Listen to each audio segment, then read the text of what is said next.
Alright guys, welcome back to the channel, another episode of Fia Foodie.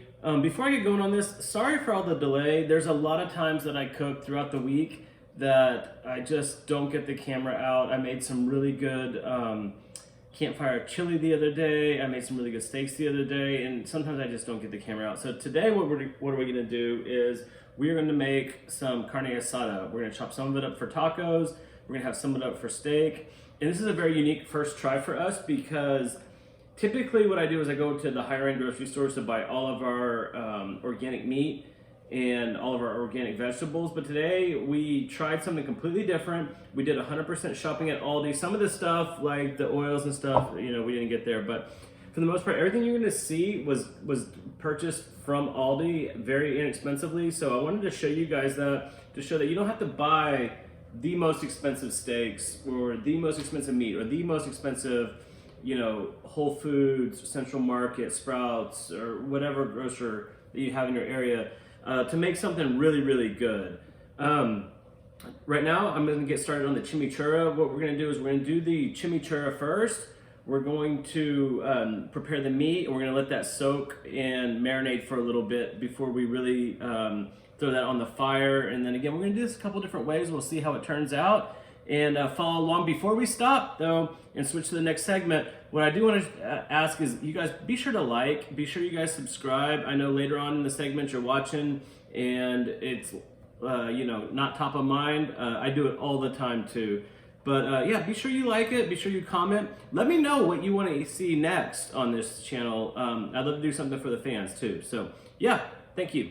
All right guys, so for the base marinade, it's just a very, very simple chimichurri. I love chimichurri. This can go on so many different things. It's one of the, I think one of the best ideas that came out of Argentina, quite frankly, that and Patagonia. So what do we have here? We got some parsley, we have some cracked pepper, a few cloves of garlic, some red wine vinegar, and some olive oil. What I'm not showing you right now is we're gonna put a little bit of kosher salt in there too, but yeah, let's get to chopping. So.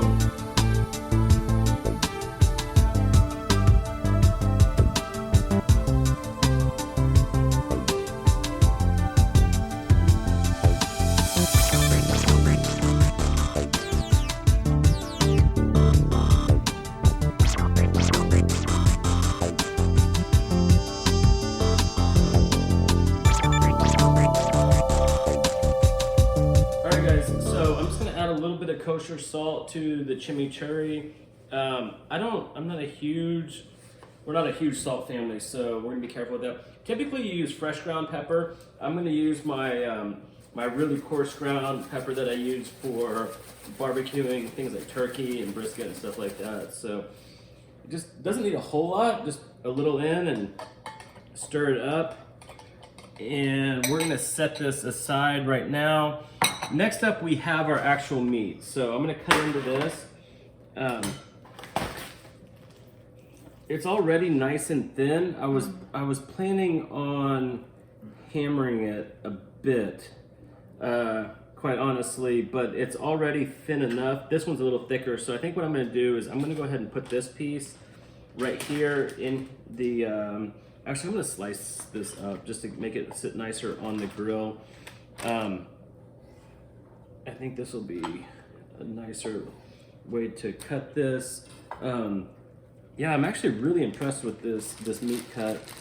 It's just a general flap steak.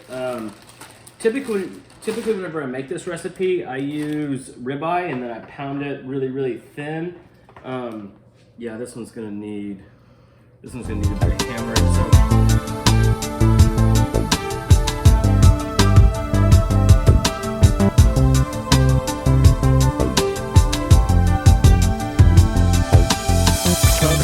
Yeah, you just throw it all in the bag and then grab the chimichurri. So the careful part here is to save some of this for the actual steak itself when it's done. So yeah, we want to get it nice and coated in there, but have enough left over so that we have a little bit for Mama. Mama's the camera person, so she likes the chimichurri on her steak. as she's eating it. So we're just gonna put this in there. A little bit of lime. Huh? A little bit of lime. Mama says a little bit of lime, so let me grab the lime real quick. Actually, let's take a quick pause. I'm gonna wash up. When we come back, we're gonna get some lime, and we're gonna need to put some more oil on this. All right, guys, and we're back. So what do I have here? I have a little bit of limes. Yeah, so we're gonna put a little bit of this in there too, and then we're. So yeah, let's see how we do this.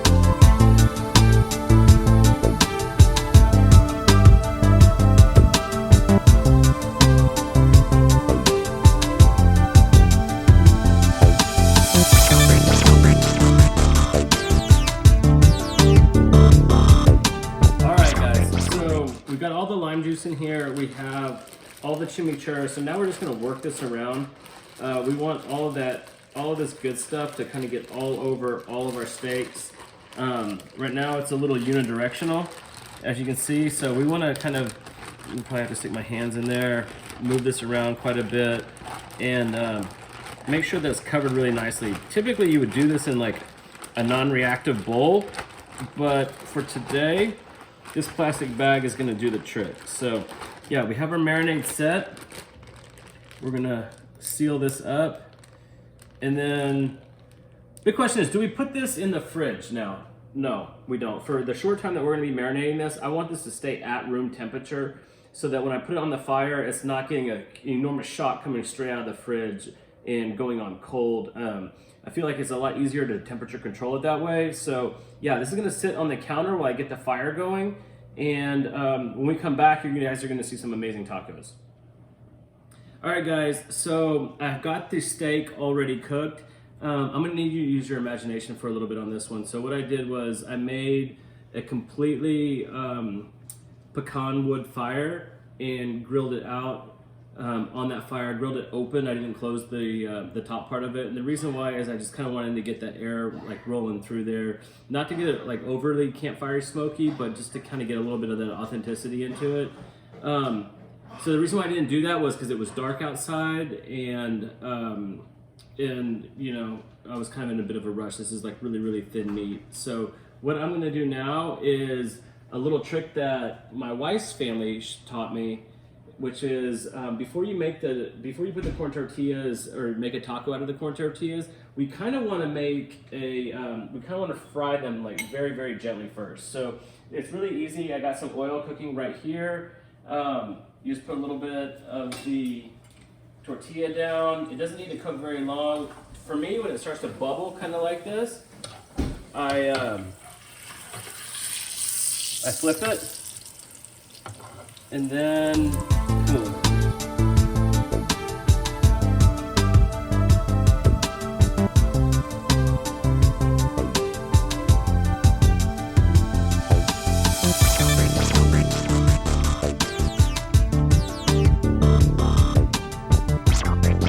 We got the meat. We already got the tortillas cut up, cooked. So we're just gonna slice this.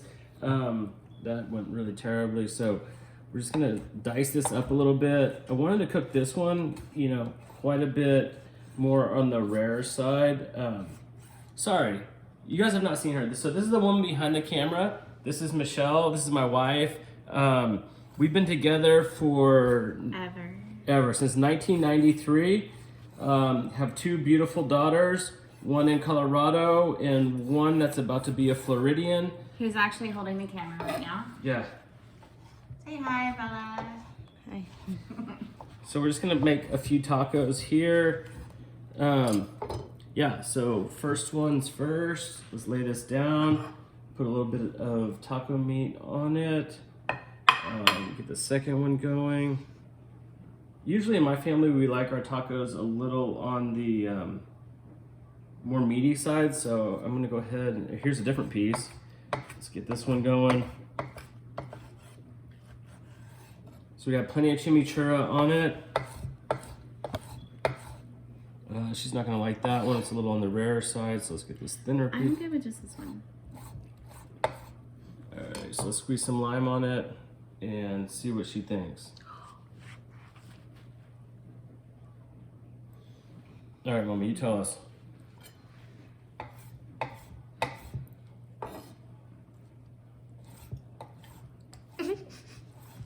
Then half of it fell out. Is it good? What's it need? What's good, Mom? It's good. Chimichurri sauce. Oh, we got that. We got that for you. Okay. So here we have the chimichurri. Let's put a little bit of this on. A little bit of this on this one.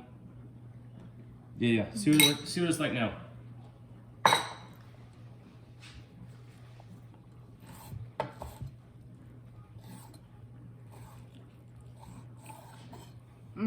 Not really good. Is it? Mm-hmm. You know what actually is really good? That is really The red good. wine vinegar. Is it popping? I'm spitting because I'm like so hungry. It's just coming out. Ew. Let's not doing that. Don't spit, please. All right. I'm gonna get this chopped up. We'll take some photos of this, and yeah, guys, let me know what you want to see cooked, and we'll make it happen. Thanks a lot.